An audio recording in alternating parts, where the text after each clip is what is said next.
vamos orar mais uma vez. Pai querido que estás nos céus, estamos na tua presença, te agradecendo porque temos aqui um bom número de filhos e filhas.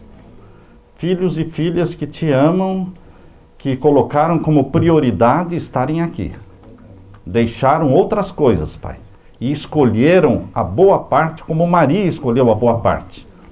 Quando o Senhor falou para Marta, Marta, Marta, tu te preocupas com tantas coisas, mas Maria escolheu a boa parte e não lhe será tirada. Portanto, Pai, recompensa a escolha que eles fizeram para estar aqui hoje. Derrama sobre todos os que aqui estão o Espírito Santo, confortando os corações, animando-os nesta jornada para o céu e dando-nos uma mente aberta, um discernimento do Espírito Santo para entender a profecia que o Senhor escreveu. Conforta todos os corações que estão aqui, em nome de Jesus. Amém. Queridos, a profecia não é fácil de ser pregada. Se você quer uma coisa fácil na Bíblia, é ler os evangelhos, ler salmos. Essa é a parte fácil da Bíblia e gostosa de ler, não é? Mas quando você entra nas profecias, você encontra símbolos e códigos. E os códigos são dados pela própria Bíblia. Você não pode dar a sua interpretação da profecia. Você não pode dizer, eu acho, pronto, para aí. Não existe achismo. O achismo não tem lugar na palavra de Deus. Não é eu acho. Ou a Bíblia fala ou a Bíblia não fala. Se a Bíblia não fala, também não fale. Eu não posso dizer aquilo que a Bíblia não diz. E em profecia, os códigos precisam ser interpretados pela própria Bíblia. Por isso, em profecia, ventos significam guerras. Isso está em... Eu quero que você abra a sua Bíblia em Daniel capítulo 7. Abra a sua Bíblia em Daniel capítulo 7. Nós vamos estabelecer aqui estes códigos na profecia. Os códigos proféticos podem ser vistos e entendidos usando o capítulo 7 de Daniel. Capítulo 7 de Daniel. Porque aqui surgem 4 grandes animais. 4 animais são vistos na visão de Daniel. E vão nos ajudar a entender o código da profecia. Já abriram aí? Em Daniel capítulo 7, o verso 2. Vamos ler aqui o verso 2. Falou Daniel e disse, eu estava olhando na minha visão da noite, e eis que os 4 ventos do céu combatiam no mar grande. 4 ventos do céu. Norte, sul, leste e oeste. Ventos, o 4 se refere norte, sul, leste e oeste. 4 ventos, guerras mundiais. Mas onde é que a Bíblia diz que ventos é guerra? Em Jeremias capítulo 49, Jeremias capítulo 49, verso 36, não vamos ler, mas você pode anotar para ganhar tempo. Jeremias 49, verso 36 diz que ventos em profecia significam guerras, destruição. Esse é um código que a própria Bíblia interpreta. 4, porque é leste, oeste, leste, sul, aliás, norte, sul, leste, oeste. São guerras mundiais. Aqui fala também, no verso 2, que os 4 ventos do céu combatiam aonde? No mar grande. Então nós temos que saber na profecia qual é a interpretação desse código. Mar, águas. O que significam na profecia o mar e as águas? Abra sua Bíblia então em Apocalipse 17, 15. Apocalipse capítulo 17 e o verso 15. Abra sua Bíblia lá. Apocalipse capítulo 17, verso 15. E uma vez estabelecido esse código e a interpretação dele sendo dado pela própria Bíblia, fica muito mais fácil a gente estudar. Entende? Porque aí, quando fala uma coisa, você já sabe o que significa. Encontraram Apocalipse 17, verso 15? E aqui diz, e disse-me, as águas que viste, mar, rio, são águas, não são? Quando fala rios, quando fala mar, tudo é água. Então, o que significa água em profecia? E disse-me, as águas que viste, onde se assenta a prostituta, são povos e multidões, nações e línguas. Ventos são guerras. 4, porque é norte, sul, leste e oeste, mundial. E o mar, ou as águas, significam multidões, povos, nações, línguas. Águas não se refere a uma região. Pode manter o som do microfone onde estava, por favor. Águas não significam, então, queridos, uma região deserta. Um deserto, não. A água significa uma região de multidões, povos, nações, línguas, superpovoada. Vocês podem ver que, em profecia, mulher significa igreja. Abra sua Bíblia agora na segunda carta aos Coríntios, capítulo 11, verso 2. A segunda carta de Paulo aos Coríntios, capítulo 11, e o verso 2. Vamos ver lá. Segunda carta de Paulo aos Coríntios, capítulo 11, e o verso 2. Uma vez que vocês acharam, nós vamos ler. Segunda carta aos Coríntios, capítulo 11, verso 2. Porque eu estou zeloso de vós, com zelo de Deus, porque vos tenho preparado para vos apresentar como uma virgem pura a um marido, a saber, a Cristo. Então a igreja é representada na profecia como sendo uma mulher pura, uma virgem pura, sendo preparada para o marido que é Cristo Jesus. Ontem nós estudamos com vocês sobre uma mulher virgem pura, que está em Apocalipse capítulo 12. Vá lá para Apocalipse 12 agora. Nós estudamos com vocês ontem sobre Apocalipse capítulo 12, uma mulher que estava para dar à luz, e ela deu uma luz e era o Filho de Deus, Jesus Cristo, que nasceu. Esta mulher era uma mulher pura, que representa a igreja pura de Deus. Agora, e foi perseguida pelo dragão, tá certo? Nós estudamos isso, ela foi perseguida pelo dragão por 1260 anos. 538 até 1798. Foi o período da Idade Média, chamada também Dark Age, ou Idade Escura. Agora, queridos, em Apocalipse 17, aparece outra mulher. Abra sua Bíblia em Apocalipse 17. Aparece outra mulher, capítulo 17, verso 1. Acharam aí no capítulo 17, verso 1. E veio um dos 7 anjos que tinham as 7 taças e falou comigo, dizendo: Vem, mostrar-te-ei a condenação da grande prostituta que está sentada sobre muitas águas. Aqui já não é a mulher pura e virgem que deu à luz ao Filho de Deus, que se chama Jesus. Já não é a igreja de Deus pura, sincera. Já é uma prostituta. Uma prostituta que está sentada sobre muitas águas. Então é uma igreja que se afastou dos caminhos de Deus. Porque ela se tornou o quê? Prostituta. Não nasceu prostituta. Ninguém nasce prostituta, irmãos. Todos nascem, homem nasce homem, mulher nasce mulher, não é? Mas ninguém é de bebezinho prostituta ou prostituta, não. A prostituição acontece depois, quando a pessoa escolhe ser prostituta ou prostituta. Entendem? Então, essa igreja que nasceu pura, verdadeira, chegou um tempo na história, nos séculos, que ela começou a pender para o mundo e deixar a Bíblia e crer nas tradições.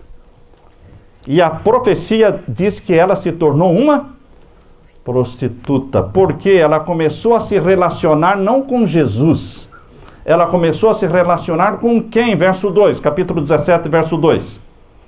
Com a qual se prostituíram os reis da terra. Ela começou a não, ela deixou o relacionamento dela com o marido, que é Jesus, o esposo, que é Jesus, e começou agora a se relacionar muito bem com os reis da terra, com os governadores da terra, com os grandes da terra. Por isso está aqui, com a qual se prostituíram os reis da terra, e os que habitam na terra se embebedaram com o vinho da sua prostituição. O verso 1 diz que ela, esta igreja prostituta, representada aqui na profecia, está sentada sobre muitas águas. Muitas águas significa o quê? Muitos povos, nações e línguas. Então é uma igreja mundial. Mas a igreja que se afastou dos caminhos de Deus e se relacionou com os grandes da terra, ela se tornou mundial, poderosa. Não há maior do que ela. Portanto, queridos, quando nós estudamos a profecia, se eu pudesse não estudar a profecia, eu não estudaria. Se Deus não tivesse exigido de mim, Samuel, você vai pregar. Ou você vai, ou você vai. Lembram do Jonas, que não queria ir para Nínive? Entrou num navio e foi para Tarsis. O senhor quer que eu vá para Nínive? Eu vou para Tarsis. Entrou no navio, deitou lá e dormiu e estou indo para Tarsis. Indo para Tarsis? Não foi para Tarsis. Deus foi buscá-lo lá no fundo do navio. Porque veio uma tempestade, e aí ele teve que dizer quem ele era e que ele estava fugindo de Deus, e finalmente ele foi jogado nas águas, engolido por um grande peixe, e o peixe não o levou para Tarsis, não. O peixe o levou para onde? Para Nínive. E vomitou lá na praia, lá pertinho de Nínive. E aí Deus disse, que tal, Jonas? Você quer ir para Nínive ou você quer voltar para a barriga do peixe? O que Jonas falou? Tá bom, Senhor, eu vou para Nínive. Queridos, Deus me incumbiu de dar essa mensagem, mas de mim mesmo eu não daria. Porque profecia é uma coisa pesada. Profecia é uma coisa que cria polêmica, é uma coisa que agrada a uns e desagrada a outros. Mas nós temos que pregar, porque Jesus Cristo mandou. E eu me sinto impulsionado, empurrado por Deus, pelo Espírito Santo, para fazer esta obra. Então, eu não quero, queridos, ser mal entendido. Eu amo os meus irmãos evangélicos, batista, metodista, presbiterianos, luteranos, anglicanos. Eu amo os meus irmãos evangélicos. Eu amo os meus irmãos católicos. A maior igreja cristã do mundo é a Igreja Católica. A maior multidão de salvos e sinceros filhos de Deus ainda está dentro da Igreja Católica, irmãos. Quando você olhar para a Igreja Católica, lembre-se disso. Ali está a grande multidão de salvos, ainda, de pessoas sinceras. São sinceros, sim. Eu creio piamente nisso. Então, quando nós vamos estudar a profecia, nós queremos que não seja entendida como sendo uma crítica. Porque este é o perigo. Ele está criticando ou ele falou mal. Não, queridos irmãos, de maneira alguma. Não é crítica e não é falar mal. É deixar que a Bíblia interprete a Bíblia. E que a luz brilhe para que você perceba que existe uma igreja representada pela mulher pura e virgem, que guarda os mandamentos de Deus e tem a fé de Jesus, perseguida pelo dragão, lembra que nós estudamos ontem? E existe uma mulher prostituta que não quer saber nada de Jesus. Ela se relaciona com Obama, se relaciona com o Bush, se relaciona com o Putin, se relaciona com os reis e presidentes da terra. Todos os presidentes, quando se elegem, já marcam na sua agenda uma visita ao líder desta igreja. Isso é notório, irmãos. Não precisa nem ter olhos para ver. Basta você ouvir, porque você sabe que é assim mesmo. Existe um líder religioso mundial que se relaciona muito bem com todos os reis da terra, e todos se curvam, não somente das igrejas cristãs, mas também do islamismo. O islamismo está assim com o Vaticano. O judaísmo está assim com o Vaticano. O budismo está assim com o Vaticano. O hinduísmo está... Existe um ecumenismo, uma reunião das igrejas e religiões do mundo sob a liderança de um líder mundial, carismático, bondoso, sorridente, amável. É um líder religioso mundial, mas que se relaciona com os reis da terra, mas que não guarda os mandamentos de Deus, escritos pelo dedo de Deus, porque os 10 mandamentos estão em Êxodo capítulo 20, e o quarto mandamento dos 10 O quarto mandamento dos 10 mandamentos: lembra-te do dia do sábado para o santificar. 6 dias trabalharás, farás toda a tua obra, mas o 7º dia é o sábado do Senhor teu Deus. Nele não farás nenhuma obra. Mas este líder religioso diz: guardar domingos e festas. Santifique o dia da família. E queridos, agora que foi escrita esta encíclica papal, a encíclica papal intitulada Laudato Si. Laudato Si quer dizer louvado sejas. É uma encíclica papal escrita pelo Papa Francisco, ecológica, falando do meio ambiente. Não tem como discordar dessa encíclica, irmãos. Todos nós. Tem 6 capítulos a encíclica. E está falando de como salvar a terra, como proteger a terra, como não poluir as águas, como não poluir o ar, como não poluir, enfim, como evitar o global warming, não é o aquecimento global. Queridos, 99% da encíclica é maravilhoso. Mas o último capítulo da encíclica, que as pessoas não prestam atenção, porque essa encíclica foi apresentada para Barack Obama, essa encíclica ela foi dada de presente para ele, essa encíclica foi apresentada diante da ONU, da Organização das Nações Unidas, e foi votada na reunião de Paris em dezembro do ano passado. E agora, dia 4 de novembro, é a data máxima. 4 de novembro é a data limite para começar a cumprir o que está na encíclica. Quem não quer, vai cumprir. E quem quiser, vai cumprir também. Não é opcional.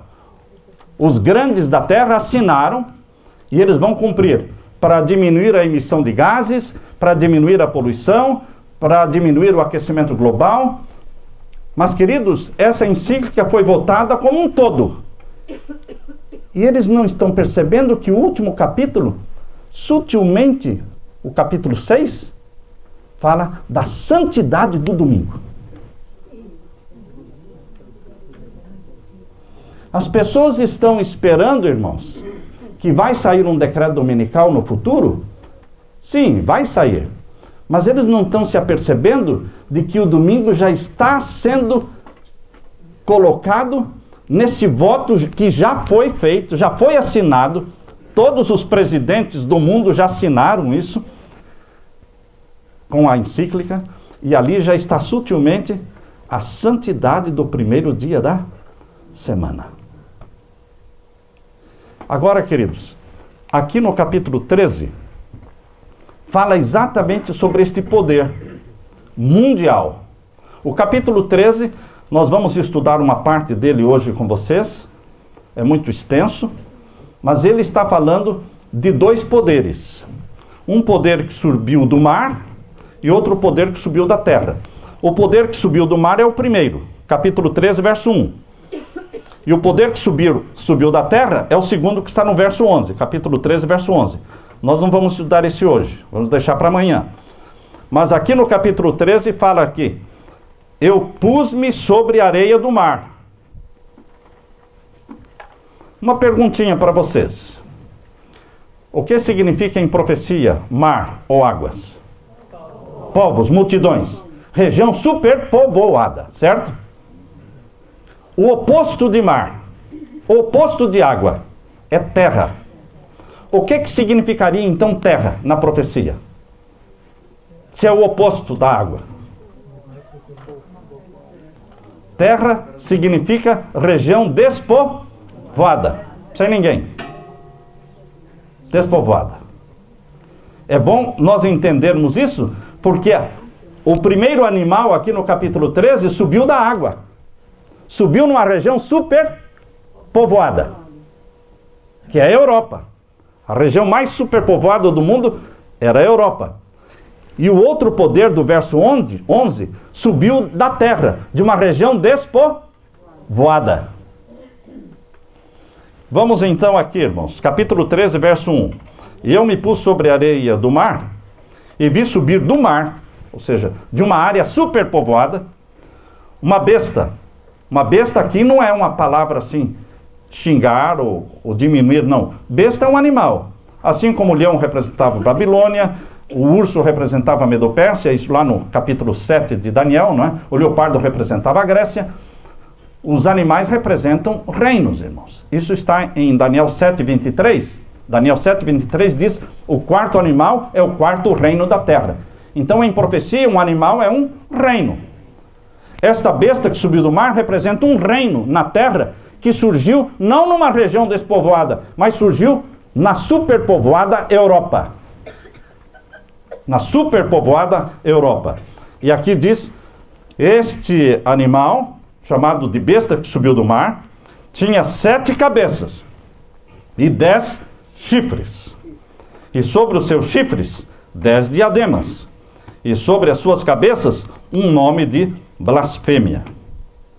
E aí você fica quebrando a cabeça, fala, mas quem seria? Quem seria? Quem seria? Então você diz, não, surgiu no meio de uma região super povoada. Tem 7 cabeças. Vamos deixar que a Bíblia diga o que representam as 7 cabeças. A Bíblia interpreta a Bíblia, correto? Abra a Bíblia então em Apocalipse 17. Abra a Bíblia em Apocalipse 17 e deixe que a Bíblia te explique o que são essas 7 cabeças. Abriram aí? Capítulo 17. Vamos ler o verso 9. Verso 9. Leiam comigo. Aqui há sentido. Quando fala aqui há sentido, é para você acordar e raciocinar. Porque profecia exige raciocínio. Quem não raciocina não vai entender a profecia, porque ela é cheia de códigos. Mas a Bíblia dá a interpretação dos códigos. Aqui há sentido. Quem tem sabedoria, ou seja, quem raciocina, não é? As 7 cabeças são 7 montes, sobre os quais a igreja está assentada. A mulher está sentada, a igreja está sentada sobre 7 montes. Então, as 7 cabeças daquele animal que subiu do mar representam uma igreja que está sentada nos 7 montes. Se você pegar a Bíblia Católica, irmãos, provavelmente aqui muitos têm uma Bíblia Católica em casa. Se você pegar a Bíblia Católica, Jerusalém, essa é uma das mais famosas Bíblias católicas, tem o título, Jerusalém. Tem um imprimatur do Papa, a Bíblia Católica Jerusalém. Você vai lá no capítulo 17 de Apocalipse. Alguém tem essa Bíblia em casa? Olha lá, temos ali, temos lá também, outra pessoa.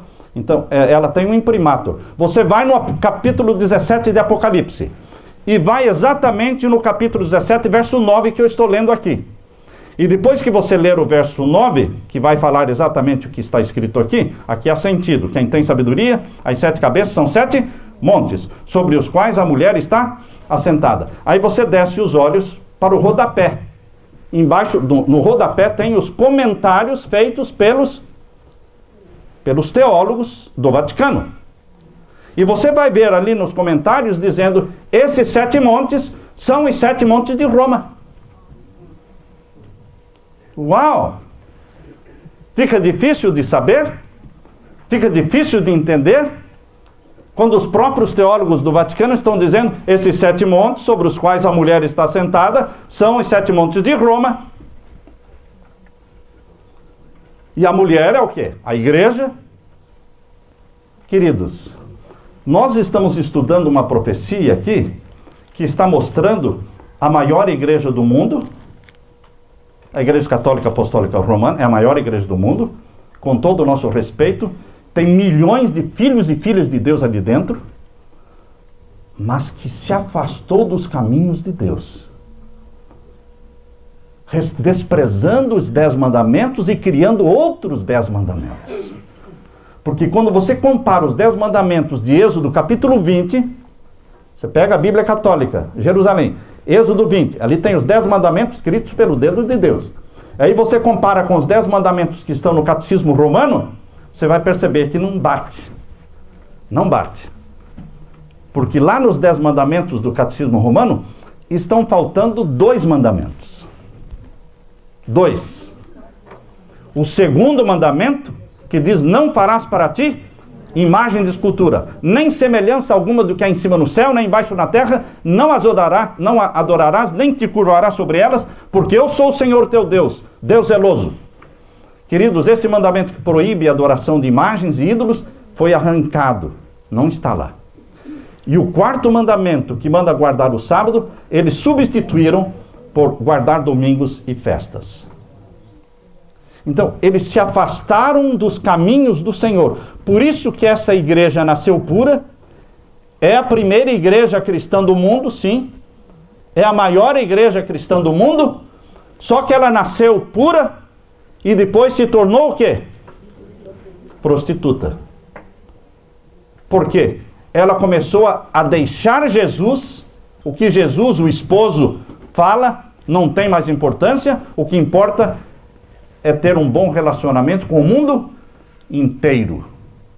Queridos, aqui nós encontramos então, no capítulo 13, voltando então para o capítulo 13, um reino. A besta que subiu do mar representa um reino civil e religioso. Porque a igreja que está assentada sobre 7 montes, ela não é somente uma igreja, ela é um estado. Correto ou não? É um estado. Tem sua própria bandeira, tem sua própria moeda, tem sua própria guarda suíça, tem seus próprios bancos, Banco do Vaticano, tem seu próprio correio, tem seu próprio selo, enfim, é um país, o menor país do mundo, tem as embaixadas ali, tem cerca de 170 embaixadas, ou seja, países que mandaram seus embaixadores para estarem ali junto à Sé romana. E queridos, é um país que controla o mundo, mas ele é pequenininho. Em questão de meia hora você atravessa, caminha por todo, 40 minutos você caminha por todo o Vaticano. Nós já estivemos lá visitando, a minha esposa e eu, várias vezes, visitando o Vaticano, a Basílica, enfim, visitando todo aquele sítio.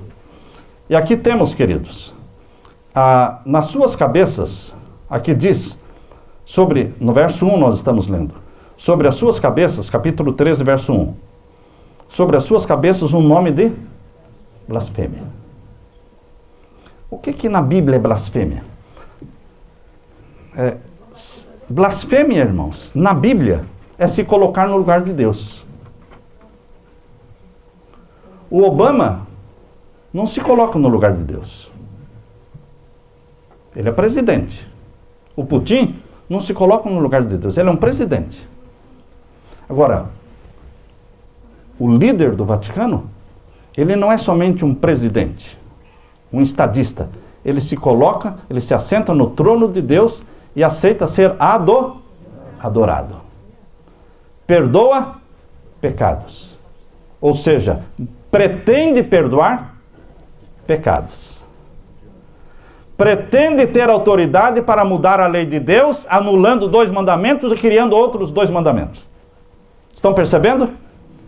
Isso é blasfêmia quando você se coloca no lugar de Deus, aceita que as pessoas se ajoelhem diante de você, porque Pedro não aceitava.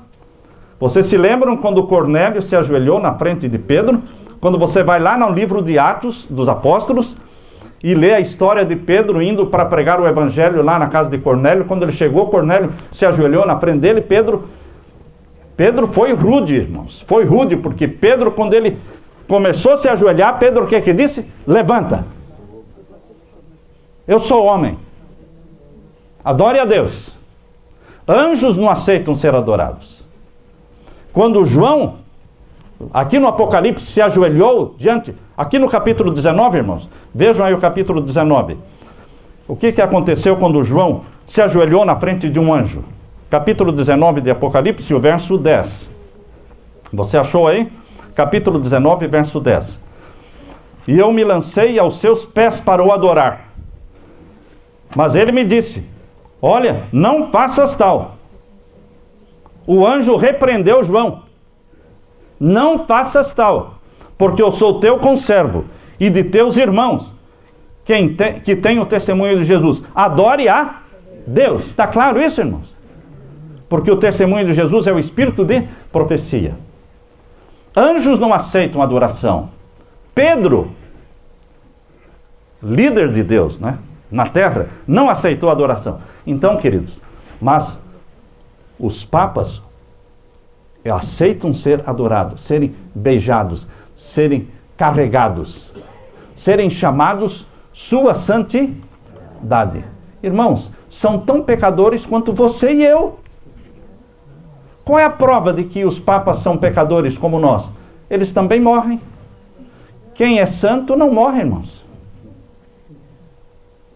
Quem é santo não morre. Porque o salário do pecado é a morte. Quem não tem pecado não morre. E agora você, agora eu te peguei, pastor Samuel. Como é que Jesus morreu? É verdade. Se Jesus era santo, ele não podia morrer, não tinha pecado. E como é que ele morreu? Irmãos, aí está o segredo da nossa salvação. Ele morreu pelos meus pecados. Ele morreu pelos teus pecados. Porque ele não tinha pecado. Ele nunca morreria por ele mesmo. Ele nunca pecou. Mas só ele nunca pecou. Santo na terra só existiu quantos? Um. Chama-se Jesus. Então, eu não posso chamar você sua santidade. Você não pode chamar... Não, queridos. Santo, existe um, que é Deus. O Santo de Israel. É blasfêmia quando eu aceito alguém me adorar, ou quando eu aceito alguém... Eu não aceito nem que me chamem de reverendo, irmãos. A Igreja Adventista do Sétimo Dia não aceita o título reverendo. Pode observar que todos os líderes religiosos da Igreja Adventista, eles são chamados de pastores. Não reverendo. Porque só um merece reverência. É aquele lá de cima. Então, queridos, voltando para o capítulo 13... Vocês estão entendendo, irmãos, que nós não estamos aqui criticando ou acusando, mas mostrando na profecia, como a profecia mostra quem é esse líder poderoso mundial que surgiria na terra, dominaria a terra, e nós estamos assistindo esta profecia se cumprindo diante dos nossos olhos. Porque hoje, ele é um líder mundial que veio ao Congresso americano. Irmãos, nunca tinha acontecido isso na história dos Estados Unidos. Um líder religioso vir falar para o Congresso americano contraria a Constituição americana. Mas eles transgrediram a Constituição americana. Quando eles convidaram o Papa Bento XVI para fazer o aniversário de 81 anos, não me lembro, mas o aniversário dele em 2008 na Casa Branca, quando Bush convidou o Papa Bento XVI para vir fazer o aniversário dele na Casa Branca, 2008, foi no finalzinho da gestão de Bush, antes de entrar Obama. Foi uma festa na Casa Branca, a maior festa já realizada na Casa Branca, com 9.000 convidados, homenageando um líder religioso, queridos. É o maior líder religioso do mundo, e que tem o apoio do maior poder bélico e militar do mundo. Está aí, irmãos. O que mais precisa para cumprir a profecia? O maior poder religioso do mundo e o maior poder civil e militar e bélico do mundo. Estão o quê? Unidos, mãos unidas, para governar o mundo, naquilo que o mundo chama de nova ordem mundial. Nova ordem mundial é um sonho que existe na mente dos líderes mundiais, irmãos. Isso está cheio. A internet ou os jornais, os livros estão cheios dessa frase, nova ordem mundial. Está na nota de dólar.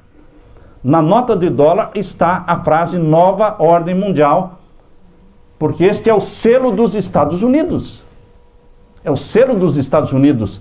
A pirâmide inacabada, com a frase nova ordem mundial embaixo, em latim, que está novus ordem seclorum. Novus ordem seclorum, nova ordem secular. Isso foi votado como sendo o selo dos Estados Unidos em 1782 e foi introduzido na nota de dólar em 1935. E eles estão chegando a concretizar a realidade, estabelecendo a nova ordem mundial, a globalização. A ONU é realmente um governo mundial. Então, queridos, aqui menciona o verso, vamos ler o verso 2, que este poder religioso, representado pelo animal que subiu do mar, não é? Verso 2, capítulo 13, verso 2. Ele tinha uma semelhança com o leopardo. Lá em Daniel capítulo 7, o leopardo representa a Grécia. Então, esse líder religioso tem uma aparência de leopardo, tem um link com os filósofos gregos, Platão. Muitas das filosofias presentes no Vaticano vieram de Platão. E o que mais? Semelhança além do leopardo, semelhança com o quê? Pés como os de urso. Então tem semelhança também com a Medopérsia, que tinha a religião do fogo. O zoroastrismo era a religião da Medopérsia, representada pelo urso, que adorava o fogo. E tinha a boca como a de leão. O leão representava o quê? Babilônia. Vocês sabem que na Bíblia não existe a palavra Roma? Não existe a palavra Roma. Porque a Bíblia foi escrita em códigos, a profecia foi escrita em códigos. Então a Bíblia usa o código de Roma. Agora eu quero ler para vocês, abram a Bíblia agora na segunda carta de Pedro. Segunda carta de Pedro. Para vocês entenderem esse código. Vamos ler aqui. É a primeira carta de Pedro, melhor, capítulo 5. Primeira carta de Pedro, capítulo 5 e o verso 13. Vejam, vocês vão descobrir agora qual é o código. Pedro foi preso, Pedro foi crucificado. Vocês lembram como é que a tradição diz que Pedro foi crucificado? Hein? De cabeça para baixo. Em que cidade? Roma. Ele foi preso e morto em Roma. Morreu como mártir em Roma. Ali onde está hoje o Vaticano, irmãos. Ali onde está o Vaticano hoje, é ali que Pedro morreu. É ali que Nero matava os cristãos.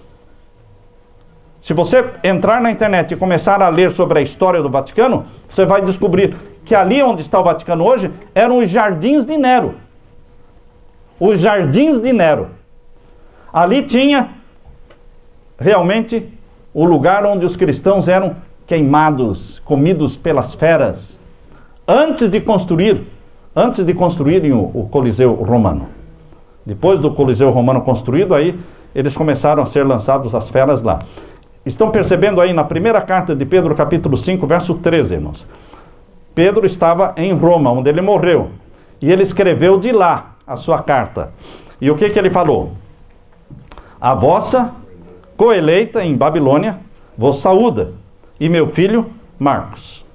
Saudai-vos uns aos outros com o ósculo da caridade. Paz seja com todos vós que estáis em Cristo Jesus. Amém. Ele terminou a carta dele mandando saudações de onde?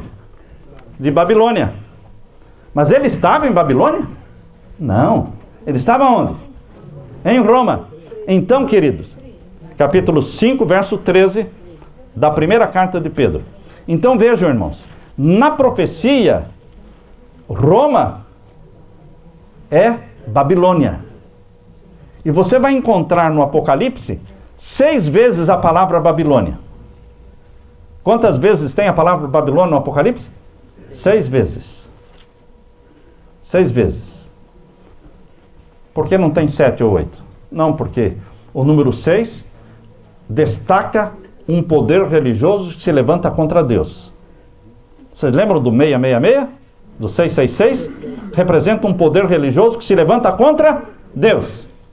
O 6 representa um número que se rebela contra Deus.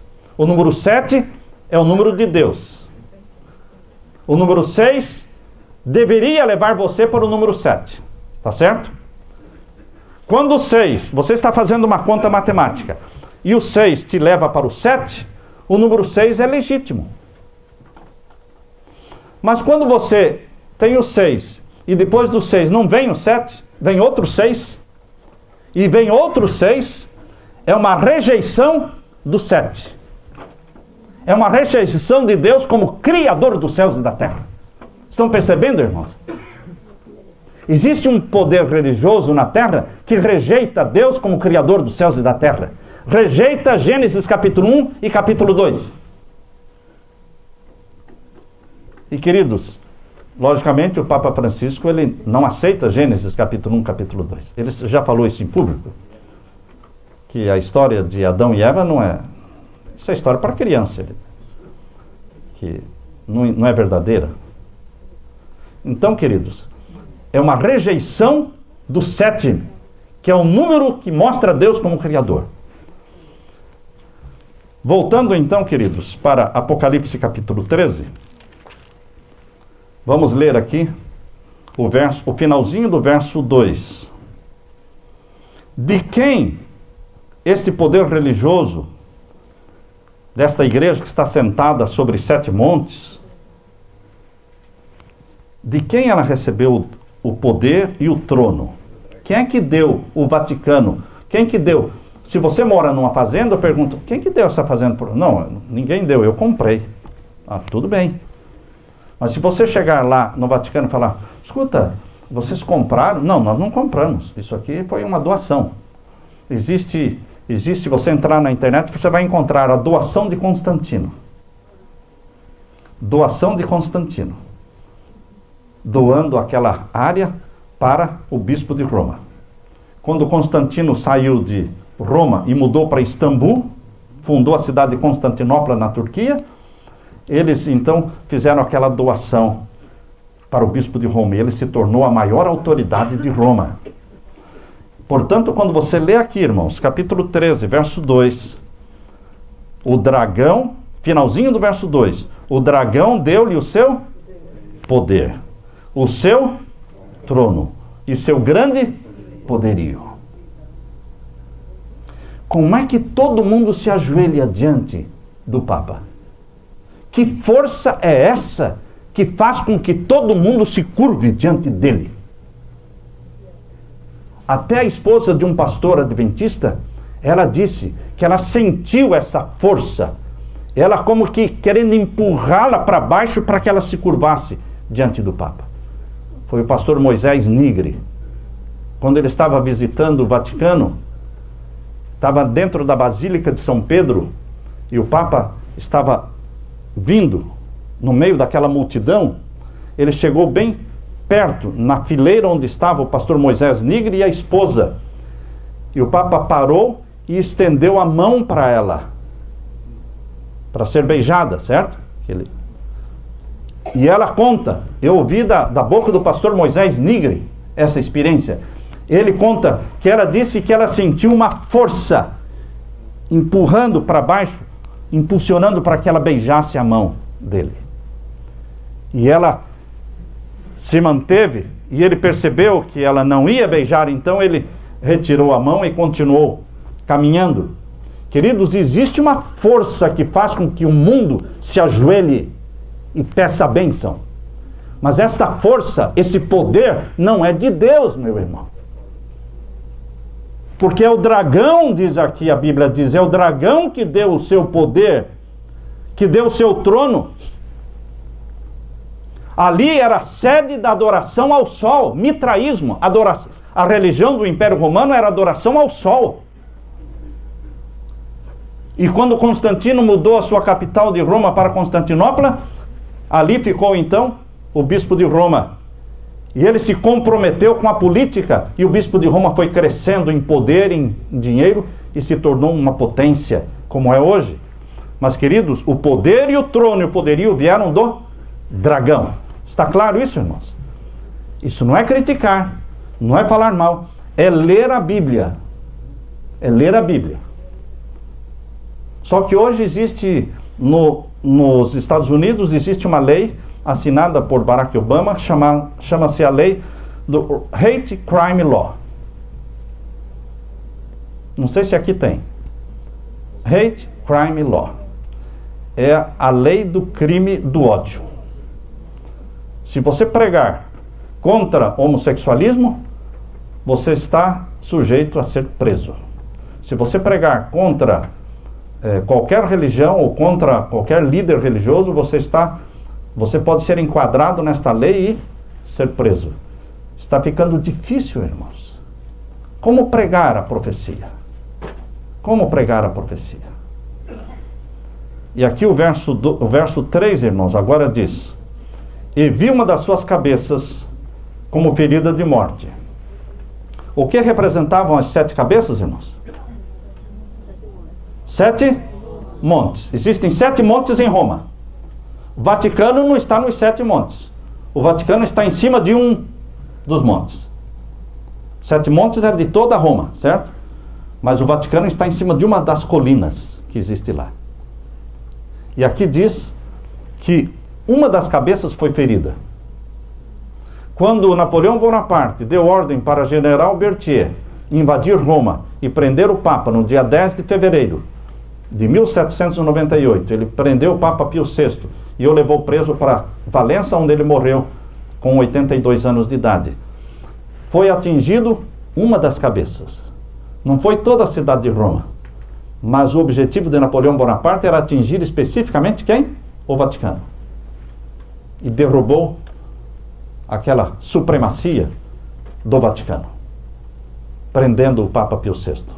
Cumpriu-se a profecia, irmãos. Uma das suas cabeças foi ferida de morte. Todos pensaram que seria o fim do papado.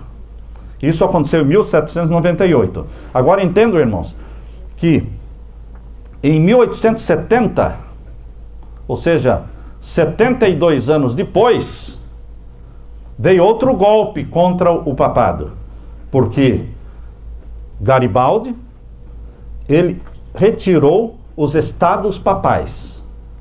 Até 1870, o Vaticano recolhia impostos de 20 cidades. Os impostos de 20 cidades ia tudo para o Vaticano. Em 1870, Garibaldi, casado com uma brasileira, Anita Garibaldi, ele retirou. E o Vaticano perdeu os estados papais. Em 1870 ele deixou de ser um estado. Em 1798 ele perdeu a liderança religiosa. A supremacia papal acabou em 1798. Mas em 1870 ele perdeu os estados papais. Foi em 2 fases, né? A ferida mortal foi em 2 fases. A cura também vai ser em 2 fases, irmãos. A cura da ferida mortal não vai ser assim, de repente, está curado. Não, é em 2 fases, é um processo. Por isso diz aqui o verso 3, irmãos. Estamos lendo o capítulo 13, verso 3. E vi uma das suas cabeças como ferida de morte, e a sua chaga mortal foi curada. E toda a terra se maravilhou após a besta. Foi no dia 11 de fevereiro de 1929 que Benito Mussolini, da Itália, e Cardeal Gaspari, do Vaticano, assinaram o Tratado de Latrão, no Palácio de São João de Latrão. Nós já estivemos lá visitando, já vi lá a mesa onde foi assinado o tratado, tem lá a exposição da caneta que foi usada para assinar o Tratado de Latrão, devolvendo ao Vaticano o Estado, a posição de Estado. Voltou a ser um Estado. E foi reembolsado financeiramente pelos prejuízos que ocorreram desde 1870. Prejuízos de 1870 até 1929. Quando eles perderam os estados papais, eles foram reembolsados com milhões e milhões e milhões de dólares. E foi com esse dinheiro que eles abriram o Banco do Vaticano. Queridos, de 1929 para cá, logicamente, o Vaticano começou a crescer em poder, em popularidade. E hoje está no auge da popularidade. Aqui diz que toda a terra se maravilhou após a besta. E o verso 4. E adoraram o dragão que deu à besta o seu poder. E adoraram a besta, dizendo: quem é semelhante à besta? Quem poderá batalhar contra ela? Quem é a pessoa mais indicada para reunir os líderes mundiais? Os políticos e os religiosos. Vocês já perceberam que o líder dos judeus, o líder dos muçulmanos, do islamismo, e o líder lá da igreja ortodoxa, católica ortodoxa, lá da Rússia, né? Todos eles vieram, já estiveram ali no Vaticano, plantando árvores juntos e se abraçando e orando juntos. Quem é a pessoa no planeta Terra que reúne líderes religiosos e líderes políticos? Somente um poder, somente o poder papal. Por isso diz aqui que ele tem um poder e toda a terra se maravilhou após a besta. Só que adoraram o dragão, diz aqui o verso 4. E o verso 5, irmãos. Leia comigo o verso 5. E foi-lhe dado uma boca para proferir grandes coisas e blasfêmias.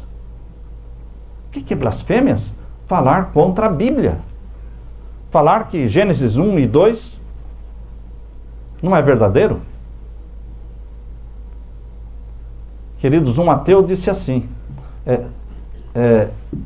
o Papa Francisco, ele é tão carismático e eu estou gostando tanto dele, que eu sou ateu e eu acho que até eu vou para o céu. Até eu vou para o céu, porque ele está dizendo que todo mundo vai. Os homossexuais, os ateus, o budismo, ele afirmou em letras garrafais que o Deus do budismo, o Deus do islamismo, o Deus do hinduísmo e o Deus do cristianismo, tudo é o mesmo Deus. Será, irmãos, que é o mesmo Deus? Jesus disse, eu sou o caminho, a verdade e a vida. Não existe caminho, não existe verdade, não existe vida fora de Jesus, irmãos. Ah, mas o cristianismo é muito exclusivista. Jesus falou assim, eu sou o caminho que leva para o céu. Ninguém chega ao Pai senão por mim. Nós não podemos dizer que qualquer um que confesse a fé em Jesus Cristo, sim, vai se salvar. Deus não faz acepção de pessoas, irmãos. Não importa o credo, a religião, a raça, clamou pelo nome de Jesus, e mesmo pessoas que nunca conheceram Jesus serão salvas, porque estão se deixando dirigir pelo Espírito Santo. O Espírito Santo trabalha no coração de pessoas que nunca conheceram Jesus. A Bíblia diz em Romanos capítulo 2, que pessoas que nunca conheceram a lei de Deus, praticam a obediência a Deus, irmãos. Porque a lei foi escrita na consciência deles pelo Espírito Santo.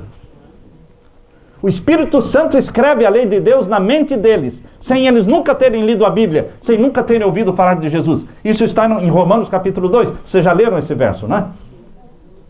Querem que a gente leia esse verso? Romanos capítulo 2. Leiam aí. Vamos ver lá.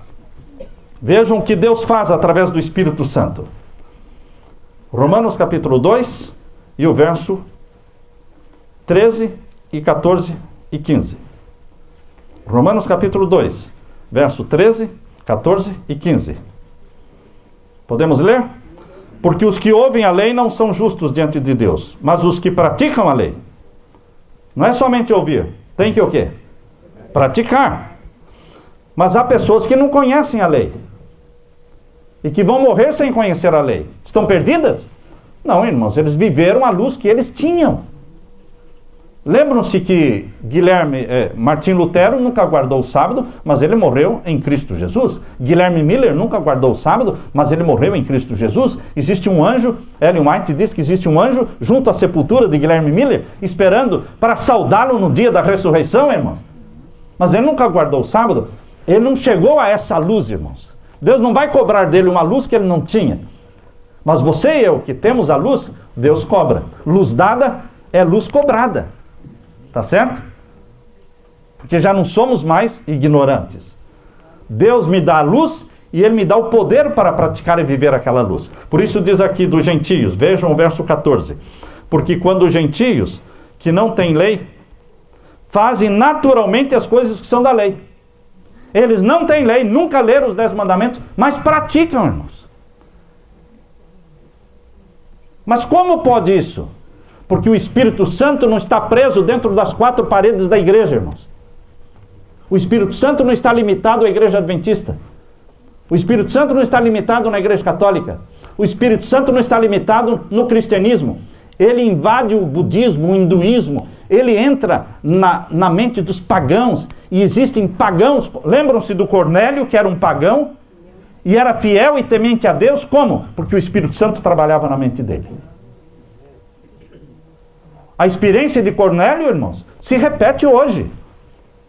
Existem sheiks árabes que estão tendo visões, sonhos, anjos estão aparecendo para eles e dando estudos bíblicos para eles, impressionando-os com as verdades da palavra de Deus. O Espírito Santo quer levar o povo, preparar um povo para a volta de Jesus. E é isso que está acontecendo, irmãos. Mas aqui diz, vejam, o verso 14: porque quando os gentios que não têm lei fazem naturalmente as coisas que são da lei, não tendo eles lei, para si mesmos são lei. Os quais, agora veja o verso 15, os quais mostram a lei, a obra da lei, escrita onde? Você e eu podemos conhecer a lei de Deus escrita em tábuas de pedra. Mas isso, irmãos, não é suficiente. Nós temos que ter a lei de Deus escrita onde? No coração. E tem gentil, tem pagão, tem hindu, tem budista, que tem a lei de Deus escrita, nunca leram a lei escrita nas tábuas, mas eles têm a lei escrita na mente. Mas quem escreveu? O Espírito Santo. Vejam aí, os quais mostram a obra da lei escrita onde?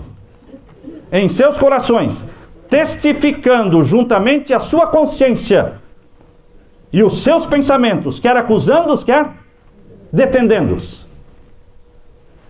O Espírito Santo trabalha na consciência, fora das paredes da igreja. Louvado seja Deus. É uma multidão que vai se salvar, irmãos. Nós adventistas não cremos que somente nós vamos nos salvar. Não, é uma multidão que vem da católica, é uma multidão que vem do budismo, do hinduísmo, irmãos. Não tem limites para Deus. O Espírito Santo está trabalhando. Agora voltando, irmãos, para Apocalipse 13, temos que terminar, não é? Temos que terminar. Capítulo 13, então, irmãos, diz aqui no verso 5, foi-lhe dada uma boca para proferir grandes coisas e blasfêmias, depois da cura da ferida mortal, irmãos. Tá certo? A ferida mortal foi em 1798, e aí em 1929 começou o processo da cura em 1929 com a criação do Estado do Vaticano e o Tratado de Latrão. De 1929 para cá, a ferida está sendo curada, mas ainda não foi curada totalmente. Sabem quando a ferida será totalmente curada? Quando for aprovado o domingo como dia sagrado por lei no mundo todo. E está muito perto, irmãos, porque já foi votado pela ONU. Já foi votado? Lógico, irmãos, que já foi votado. A encíclica papal foi votada. Quando fala encíclica papal Laudato Si, está falando do decreto dominical, que é o 6º capítulo da encíclica. Eu li cuidadosamente o 6º capítulo. E não fala nada de ecologia, irmão. Só fala sobre a santidade do domingo. Queridos, nós estamos às portas. Nós estamos no fim do tempo do fim. Não é tempo mais de brincar, irmão. Satanás não brinca de Satanás, não. Ele é Satanás mesmo. Só que tem muito cristão brincando de ser cristão, irmãos. Dizem que são cristãos, mas a mente deles está no mundo, correndo atrás de dinheiro, correndo atrás de coisas, de interesses materiais, e esquecem de começar o dia adorando a Deus. Antes do sol nascer, irmãos, você tem que estar lá ajoelhado, adorando, cantando, dizendo: eu sou teu, Senhor, minha esposa é tua, meus filhos. Você vai citando os nomes dos seus filhos, consagrando-os a Jesus, cantando hinos a Jesus. Os céus se alegram e o Deus estende a mão e derrama o Espírito Santo sobre você. Quando você entra no carro, você ora de novo. E você, em vez de colocar numa rádio qualquer, coloca hinos de louvor a Deus. Quando você estiver trabalhando, coloca um headphone no ouvido e você vai ouvindo hinos de louvor a Deus. Você concentra o seu pensamento em Deus o dia todo, porque eu posso morrer qualquer minuto. E se eu morrer qualquer minuto, eu quero morrer em Cristo. Eu quero estar salvo em Jesus. Sabem como é que Deus abençoa os filhos, irmãos? Deus abençoa os filhos não quando você pede que Deus abençoe. Deus abençoa os seus filhos porque eu sei que a maior preocupação dos pais são os filhos. salvar os filhos. Mas Deus só abençoa os seus filhos quando você, pai e mãe, se consagram a Ele. Porque Deus abençoou os filhos por amor aos pais. Deus abençoou a Isaac por amor a Abraão. Deus abençoou Jacó por amor a Isaac. Deus abençoou José e fez José prosperar por amor a Jacó, irmãos. E assim vai. Queridos, nós nos consagrando como pais, nos santificando, Deus vai abençoar os nossos filhos. Quando você valoriza as coisas que são de Deus, Deus valoriza as coisas que são suas. O mundo vai adorar este poder religioso, diz aqui, irmãos. Vamos terminar lendo então verso 6 e versos 7 e 8. E abriu a sua boca em blasfêmias contra Deus, para blasfemar do seu nome e do seu tabernáculo e dos que habitam no céu. E foi-lhe permitido fazer guerra aos santos. Vai ter guerra de novo, irmãos. Guerra contra quem? Os que guardam os mandamentos de Deus e a fé em Jesus. Haverá perseguição de novo. Mártires existirão de novo. O número dos mártires ainda não se completou, diz Apocalipse capítulo 6, irmãos. Diz, o número dos mártires ainda não se completou. Mas vai se completar. Com a aprovação do decreto dominical, aqueles que insistirem em não guardar o domingo serão vistos como terroristas, como pessoas que não querem o bem-estar da humanidade. O decreto dominical vai ser aprovado num tempo de crise, irmãos. Crise de água, crise de comida, crise de dinheiro, crise moral, crise total, colapso do mundo. E neste tempo de crise, irmãos, eles vão lançar mão do decreto dominical como que uma tábua de salvação. Lançar mão do decreto dominical para que seja um meio de alcançar a bênção do céu, santificando o primeiro dia da semana. E aí surge um povinho na terra, na contramão. Na contramão, dizendo, não, nós vamos santificar o sétimo dia. Mas todo mundo está santificando o primeiro para receber a bênção, para nós podermos sair dessa crise e vocês vão estragar a festa nossa? Queridos, guardar o sábado, vai chegar um tempo em que guardar o sábado vai custar nossa vida. Vai custar os nossos bens, nossas propriedades, que serão tomadas. Vamos perder. Não vamos ter direito a nada. Porque nós vamos ser considerados os causadores das desgraças do mundo. Só porque estamos guardando os mandamentos o mundo vai chegar nesse ponto, irmãos. Mas Deus já escreveu antes de acontecer. Para que a gente consagre a nós mesmos e a nossa família a Jesus. E o verso 8, irmãos. E adoraram-na. Quantos vão adorar este poder religioso que subiu do mar, irmãos? E que se assentou na cidade dos 7 montes? E adoraram-na todos os que habitam sobre a terra. Todos, são todos. Sobre a terra, e cujos nomes não estão escritos no livro da vida do Cordeiro, que foi morto desde a fundação do mundo. Queridos, quando é que o nosso nome entra para o livro da vida? Quando nós aceitamos a Jesus como nosso Salvador. Quando nós somos batizados, Jesus diz, aquele que crer e for batizado será salvo. Eu quero que Deus mantenha o meu nome, o da minha esposa e dos meus filhos no livro da vida. Eu peço isso, irmãos. Eu falo isso para Jesus. Eu quero o nome do Anderson e da Evelyn, das minhas netinhas e da minha esposa. Eu quero que o Senhor mantenha esses nomes no livro da vida, porque nós somos Deus. O inimigo não tem poder sobre nós. Nosso reino não é daqui. Nosso reino está no céu. É o reino da glória do nosso Senhor Jesus Cristo. O mundo vai sim de mal a pior, mas nós temos uma esperança. Um novo céu e uma nova terra. É de lá que virá o socorro para você e para mim. Eu quero fazer esse apelo para você, meu irmão, para que você tome também essa decisão de preparar a sua família para a volta de Jesus. Quantos querem receber a bênção de Deus e dizer para Jesus, eu quero preparar a minha família, eu quero orar por você? Mantenha a sua mão levantada, eu quero orar por você. Pai Santo que estás nos céus, tem misericórdia de todos nós. O Senhor nos mostrou na profecia que dias piores virão, mas dias melhores também virão, porque existe um novo céu e uma nova terra para todos os que amam a Jesus. Queremos salvar não a mim, somente a minha esposa, mas nossos filhos, nossos netos, pessoas que são preciosas para nós, Pai. Por isso nós queremos nos consagrar a Ti como pais, santificando-nos, fazendo a Tua vontade para que o Senhor abençoe aquilo que é nosso, abençoe os nossos filhos, nossos netos.